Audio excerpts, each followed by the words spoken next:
So good morning everyone. So today we will start our new chapter 4, sets. So sets, you may hear this term, but in maths it is your first time, isn't it? So the general meaning of set is the group of some objects.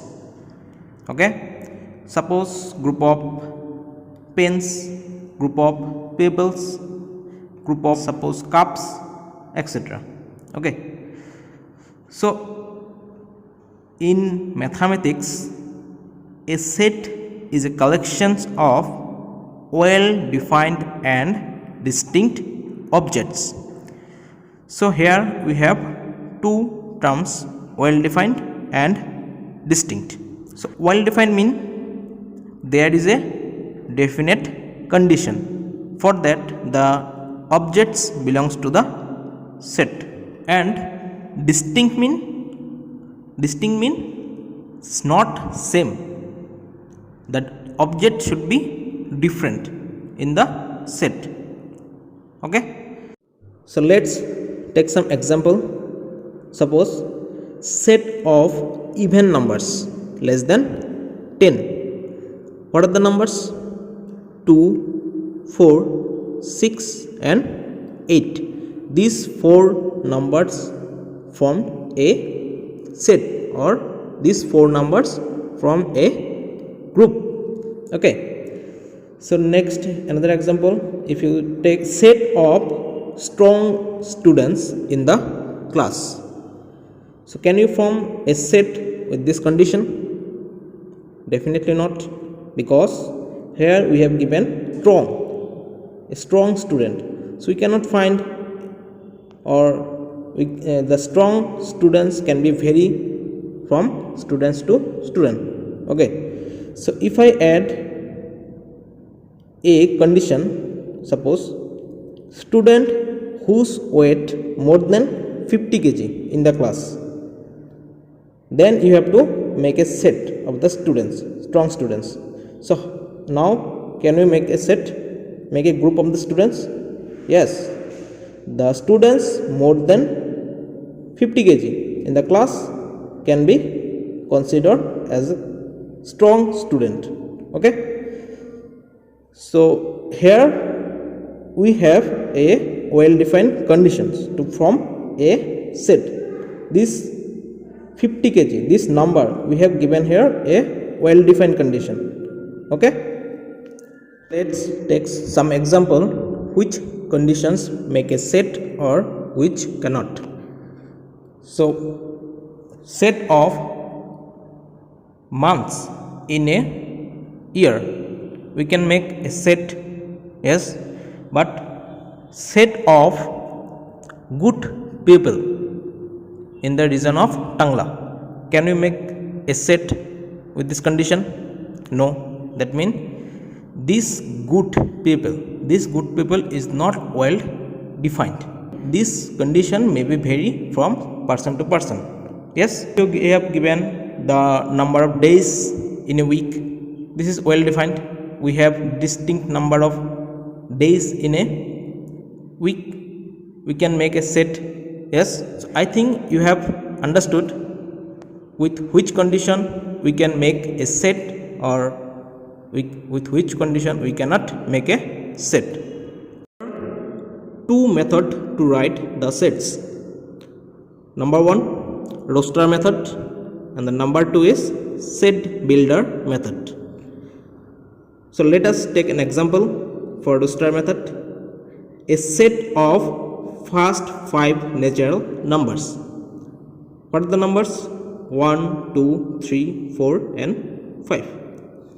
So set A can be written within curly bracket 1, 2, 3, 4, 5. So this A is the name of the set, and within the curly bracket these are the elements separated by commas. So for set builder method, an example, suppose a set of natural numbers between 1 to 1000. Can you write these whole numbers like this, 1 2 3 dot dot dot? Can you write this one? This will be huge, no?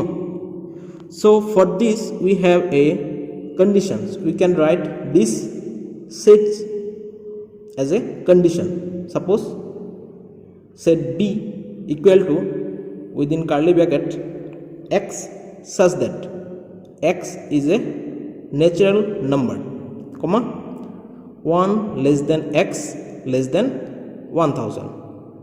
Okay, so x, here we have taken x is a variable which is a natural number, lies between 1 to 1000. This method of writing a set is called set builder method. Okay, so all the sets we can write in a set builder method. So how can we write this one? A set of first 5 natural numbers in set builder method.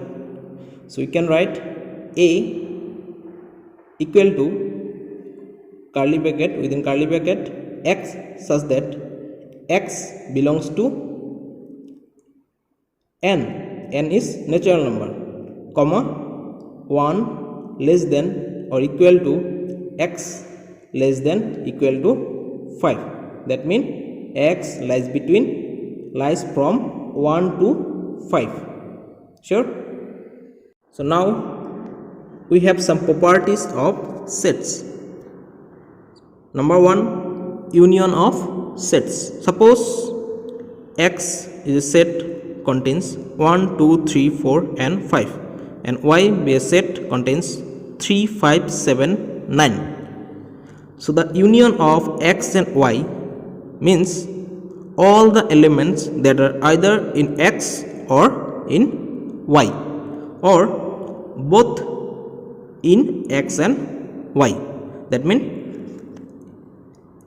all the elements of x and y, but the common elements cannot be written 2 times. Okay, so therefore x union of y, this symbol is called union, like u. Okay, capital U. X union y equal to, within curly bracket you have to write the elements of x, that means 1 2 3 4 5, union of elements of y, that means 3 5 7 9. So here we have 3 and 5 are common. 3 and 5 are common in x and y. So we will write 3 and 5 one time. Okay, so first write the elements of x, that is 1 2 3 4 5. But 3 and 5 are common in y also, so we cannot write 3 and 5 2 times.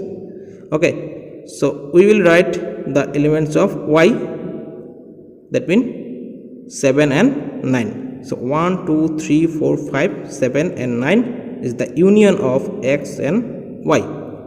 Okay, so next we have intersections of sets. If we will take x and y are the same set, then the intersection of x and y will be x intersection y. Intersection symbol is like this. Okay, intersection mean we have to write only common elements, if any. Okay, so here we have 3 and 5 common elements, so we will write x intersection y equal to, within curly bracket, 3 comma 5. Okay, so number 3 we have disjoint sets. If you will take two sets A and B like this, so is there any common elements to A and B? So no. So elements of A are all odd numbers and elements of B are all even numbers. So two sets having no common elements are known as disjoint set. That is, the intersections of A and B equal to what? Phi. This symbol is called phi. Phi means null or nil. Intersection of disjoint sets is a null set. You have to remember this. Intersection of disjoint sets is a null set. Okay. Next one, complement of a set. Suppose U be a universal set. Universal set means this one is the biggest set. Okay. Suppose U be 1, 2, 3, 4, 5, 6 and 7.